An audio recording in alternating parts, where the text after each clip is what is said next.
À l'hôpital. Oh, mais je te dis. Comment on a pas l'hôpital, ma vie, on était pas l'hôpital. Donc, ok, la cassette de la Kiki, c'est dans Lola. On est dans la Sia. Attends, Martina, 9 000 km. Je sais. Pour le fin de ce monde. Non, non, pour faire.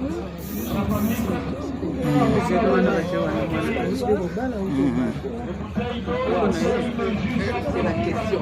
Pourquoi?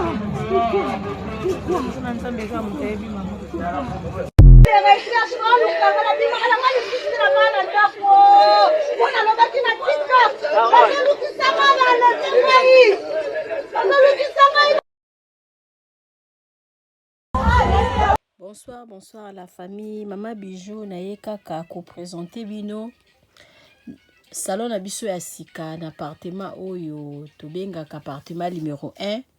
Bandeko oyo bosi bokende kuna bovanda kuna. En tout cas, to saleli bino surprise, to changer les bino bakiti normal, ba divan to changer pe sala manger.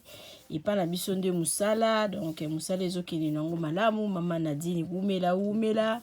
Otala salon na biso ndenge to changer bakiti, to changer les bino pe sala manger. Ndako bozomona ezali chambre salon cuisine. Et komaka pe 2 chambres salon cuisine.